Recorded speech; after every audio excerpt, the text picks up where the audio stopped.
Did you know there's a town in the Silicon Valley that costs less than Palo Alto and Los Gatos, but still has a walkable downtown and tree-lined streets? This is Campbell. If you've ever looked at a map, you might be wondering, well, how did Campbell come to be? It's only 6 miles wide. And it's really interesting because it was this small little town that was established in the 1950s, and around it was San Jose, just gobbling up territory, annexing all the unincorporated parts of Santa Clara Valley. And so now Campbell is just a 6 mile wide little town, and it held its ground. It's got its own police force, its own city council, its own building department if you're looking to build. But it's got 13 parks, beautiful weather, and it's surrounded by the Los Gatos Creek Trail, which runs from San Jose all the way to the top of Los Gatos. People may tell you that Campbell has great weather, it's got a cute downtown, and those are true. But there are some things about Campbell that I think make it extra special. The first thing is the farmers market. It is huge and it takes place right here on the main street. It's got all the local vegetable dealers, fruits, veggies, there's music, and there's also local wares, so people are selling their handmade items. And then another thing I really love are the local coffee shops. This one right here is one of my favorite. It's newer to Campbell, but its roots are in the South Bay, and it has that handcrafted coffee vibe that I really enjoy.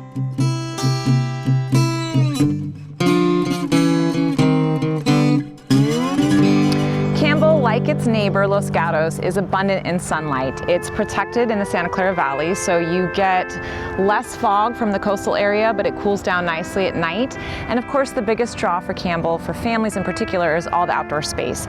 There's 13 parks. One of them was recently renovated, the Campbell Park right here in the heart of downtown. And there is an abundance of trails. Los Gatos all the way to San Jose has 10 miles, just one direction. So if you're training for a marathon, this would be a great spot for you. Campbell was once known as the Orchard City because it was all orchards, primarily plums or prunes, which is what the prune yard got its name for. And Campbell's mostly a suburban town, but there is a vibrancy. The prune yard being a great example. It's contained, it's got a theater, nightlife, coffee shops, restaurants, and grocery stores. And even though this town is mostly known for its living quarters, there are some businesses. It caters mostly to the outdoor activities and the dining and the shopping. But right next door to Campbell is eBay. It's technically in San Jose, but a lot of the residents in Campbell do work there, and they also commute to the neighboring communities in the Silicon Valley. When I'm helping people buy a home in a new town, the first thing they ask is the schools. How are they?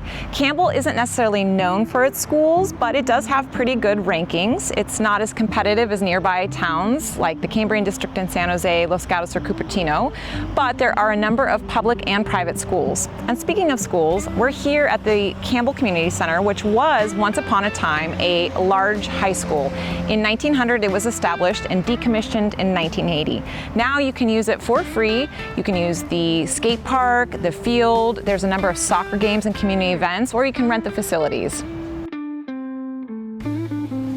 So we should talk a little bit about the demographics. There's about 43,000 people who live here, and the housing is a good mixture of single-family houses and condos, 50-50, which is kind of rare.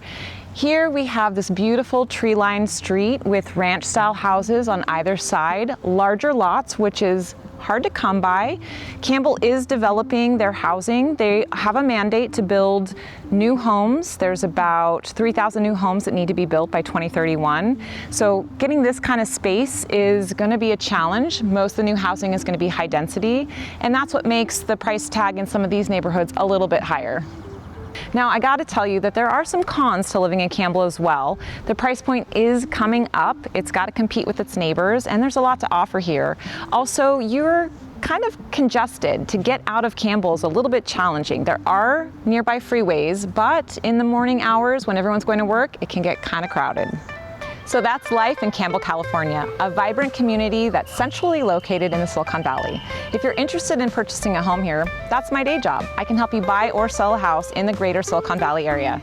I'm Aubrey Vigna, your local Silicon Valley realtor.